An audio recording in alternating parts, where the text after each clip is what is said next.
पसीने से तरबतर बदन, फटे हुए कपड़े और कंधों पर एक पुरानी बोरी का बोझ। ओडिशा की तपती सड़क पर जब जीतू मुंडा कदम आगे बढ़ रहे थे तो सड़क किनारे लोगों को लगा कि शायद कोई मजदूर अपनी मेहनत की कमाई लेकर जा रहा है, लेकिन उस बोरी के भीतर अनाज नहीं था, बल्कि 2 महीने पहले दफन की गई उसकी सगी बहन कालरा मुंडा का कंकाल था।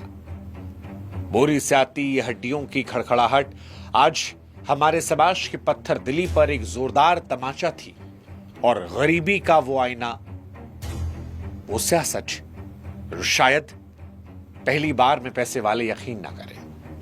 आप सोचिए उस भाई पर क्या गुजरी होगी जिसने अपनी बहन को कुछ महीने पहले दफनाया था और उसके बाद उसके शव को, मिट्टी को अपने हाथों से खुरचकर उसकी लाश को बाहर निकाला, और इसकी वजह थी सिर्फ 19,300 रुपए।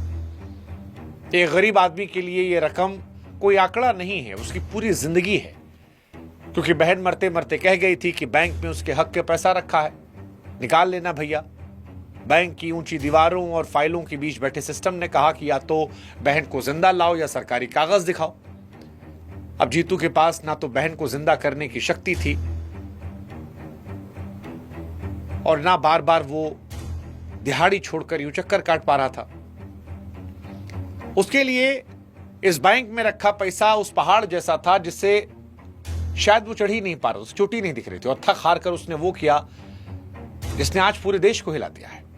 उसने अपने बहन की कब्र खोदी, बहन की हड्डियों को सबूत बनाया, 5 किलोमीटर तक बोरी में रखकर उस बोझ को लाया। हर कदम पर वो हमारी बेशर्मी को कुचल रहा था। उसकी बहन ने कंकाल मानो चीख चीख कर कह रहा था कि इस देश से मरने के बाद भी चैन नहीं अगर आपकी जेब खाली है। आज इन तस्वीरों को देखकर देश विचलित है, आत्मा रो रही, क्योंकि जीतू ने अपनी बहन कंकाल नहीं बल्कि मरी हुई इंसानियत का जनाजा अपने कंधों पर उठाया। सवाल उठा दिया कि कागजों की कीमत इंसान की जान से बड़ी है। ओडिशा की मयूरभंज की गलियों से निकलकर आज ये घटना हमारे फोन तक पहुंची है, लेकिन सवाल फिर वही कि क्या इसने हमारी सोई हुई व्यवस्था को झकझोरा? बैंक के बाबू के लिए सिर्फ एक फॉर्म था वो, लेकिन जीतू के लिए उसकी बहन की आखिरी उम्मीद। हमारे देश में नियम इसलिए बनाए गए ताकि लोगों की मदद हो, लेकिन आज कई बार नियम मानवता से ऊपर हो जाते हैं। 19,300 रुपए के लिए एक भाई को अपनी बहन की लाश कब्र से बाहर निकालनी पड़ी। इससे शर्मनाक और क्या होगा? जिस हाथ में अपनी बहन की यादें होनी चाहिए थी, उस हाथ में उसकी हड्डियों का वजन था। इसे आप सिस्टम की सबसे बड़ी विडंबना कहिए। बैंक कहता है कि सबूत चाहिए तो चाहिए, इंसानियत मानवता मायने नहीं रखती है। जीतू ने अपनी बहन की लाश का वो हिस्सा जब मेज पर रखा होगा, आप सोचिए क्या रहा होगा उसके मन में। उसने तो मानो कह दिया कि इन हड्डियों से बड़ा कोई सबूत है।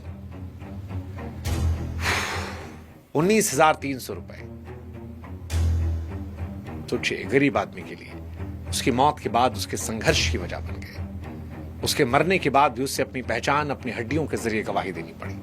यह घटना बताती है बैंक के नियम कितने उलझे हैं और आम आदमी को रास्ता दिखाने वाला कोई नहीं। यह घटना एक भारत में 2 भारत को दर्शाती है, क्योंकि जब हम पीछे मुड़कर देखते हैं 2 भारत नजर आता है। एक चमकता हुआ भारत जहां करोड़ों लोग एक फोन कॉल पर मिल जाते हैं, डिजिटल इंडिया का शोर, दुनिया की 5वीं सबसे बड़ी ताकत होने का ढोल, आलीशान होटलों में बैठकर करोड़ों की डील होती है, बड़े बड़े रईस बैंकों में हजारों करोड़ डकार कर विदेश भागते हैं, कोई नियम नहीं। दूसरी तरफ एक सिसकता हुआ भारत जहां जीतू जैसा इंसान एक मामूली डेथ सर्टिफिकेट के लिए दर दर की ठोकरें खा रहा है, जहां बैंकिंग सुधार के दावों के बीच गरीब को अपनी सच्चाई साबित करने के लिए मुर्दों को कब्र से बाहर निकालना पड़ रहा है। यह भारत तरक्की की चकाचौंध से बहुत दूर अंधेरे में दम तोड़ रहा। इंटरनेट की रफ्तार तो है, लेकिन गरीब की पुकार सरकारी दफ्तर की सीढ़ियों पर चढ़ते हुए दम तोड़ देती है, क्योंकि सलाह देने वाला कोई नहीं। कैसी विडंबना है। मंगल ग्रह पर घर बसाने की बात कर रहे हैं, दूसरी तरफ एक भाई अपनी बहन की लाश के टुकड़ों को बैंक के दहलीज पर ले जाने को मजबूर है ताकि 19,300 रुपए मिल सके। कि विकास सिर्फ कागज पर है जिसका जमीन से कोई लेना देना नहीं। यह घटना आईना दिखाती है कि जब तक हमारी योजनाएं कागजों से निकलकर ऐसे लोगों के आंसू नहीं पूछते, तब तक सब झूठा है। 5 किलोमीटर के सफर ने पूरे देश के सिस्टम को एक्सपोज कर दिया। सड़क, बोरी, कंकाल हमसे सवाल पूछ रहा कि क्या जवाब है हमारे पास, या फिर हम एक मोबाइल खोलकर नया ऐप चलाकर सब कुछ भूल जाएंगे।